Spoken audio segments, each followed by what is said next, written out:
I'm Mark New at the Venetian Hotel in Las Vegas. I'm here at Lenovo's private showroom. Why at Lenovo? Because they are one of the busiest companies at CES, releasing all kinds of products. For example, here's one of them, the Voice over Protocol 360 camera speaker. You can see the various angles I can capture and take all kinds of photos, different angles. Lenovo looks forward to this event every year. This year, they've released more than 20 products. Chinese computer giant Lenovo hit CES in full force by unveiling a bevy of new products. The company's North American president, Matt Zielinski, shows me the new ThinkPad X1 Carbon. Weighing just about 1 kilogram, it's the lightest 14-inch laptop in the world. Another cool thing that really came in handy for me on the way to CES as I was prepping for some of these events is our e-privacy solution, which basically drowns out the image such that you can only see it. You don't need a flimsy piece of plastic to make sure that somebody next to you on the airplane isn't looking over your shoulder seeing what you're doing. So let's say you have it in typical operating mode, and all of a sudden the sensor senses somebody sort of looking over your shoulder. It will automatically turn it on such that only you can see the image and the person on the periphery cannot. Hey Google, good night. Lenovo also introduced a smart clock, which uses Google's personal assistant to stream media and wake you up gently. Busy morning. Lenovo had a big 2018, regaining its top spot as the #1 personal computer seller in the world. As both a Chinese and multinational company, Lenovo is hoping to keep the momentum going, despite a tense trade war where tariffs loom over many electronic components. Many PC manufacturers build products in the very same way, and we're a part of that. So this situation affects us all, in a very similar way.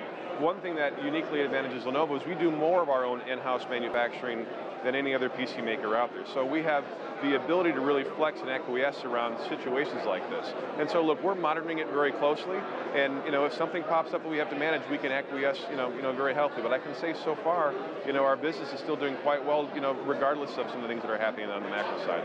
The Consumer Technology Association, which is made up of 2,000 U.S. technology companies, says the trade war has just been plain bad for business.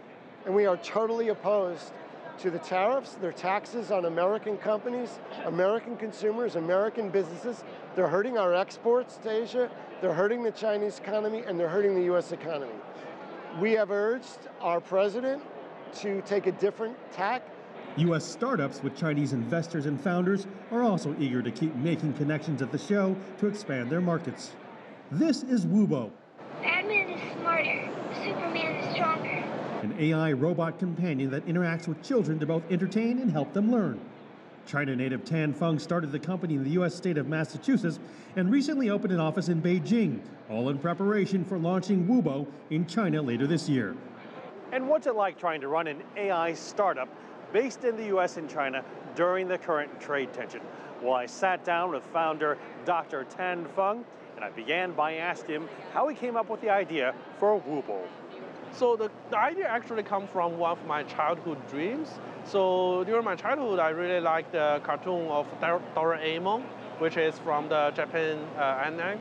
And then, when I grew up, there are new cartoon characters like the Baymax, R2-D2, the Minions.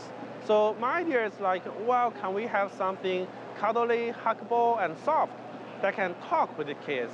And it can also provide interesting fun facts, tell silly jokes, or even propose new ideas for doing something together. Your companion robot uses artificial intelligence. What does the AI do? So firstly, it can answer the curious questions from the kids. Kids are really curious. They ask maybe 300 questions each day. And a lot of questions like, why is the sky blue? Who is better, Superman or Batman? Why should I eat more broccoli? The robot can be some funny companion to provide interesting answers to these questions. While it can be not only just the answers, it can be even high quality contents, like a good video or maybe a good hand-drawn cartoon to introduce how is a rainbow form, or maybe why does it rain. So that's where we see, okay, it's kind of like an interactive digital encyclopedia. Does the AI learn about the child? So we have been quite careful here to find a good balance. So first, we treat the user safety and privacy very carefully. So we won't collect any personal data.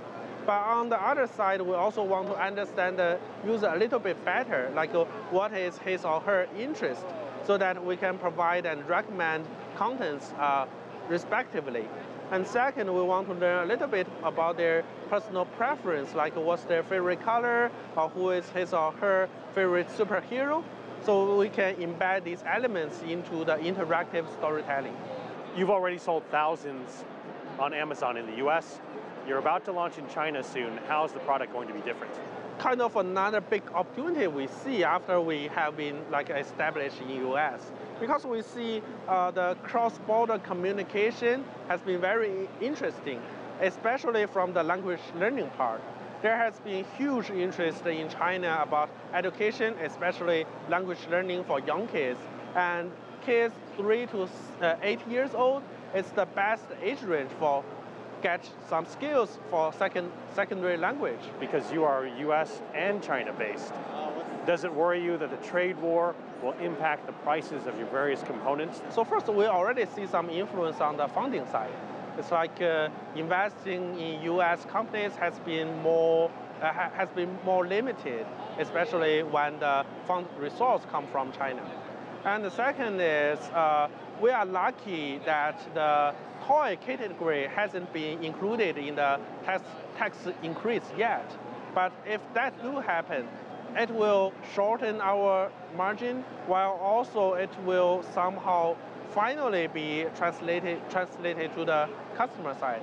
Because when our cost goes up, their cost will also go up when they want to have quality products. But on a scale of 1 to 10, with 10 being most worried, where would you rank your concern? I think at the beginning it's kind of 3 or 4, but now it's a little bit going up to 6 or 7.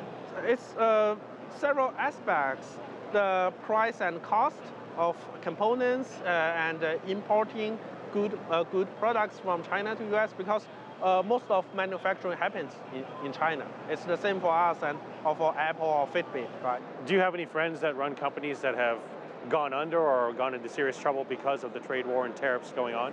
Oh, we know. We do know, because especially for hardware-related startups, yeah.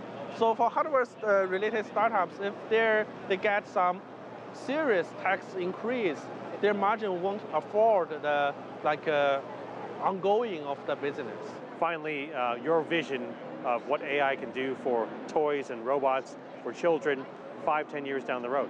I think the robot can play a very interesting role in inspiring, encouraging, and guiding, right? Because there are a lot of parents who are first-time parents. They may not even know what's the best way to talk to their kids.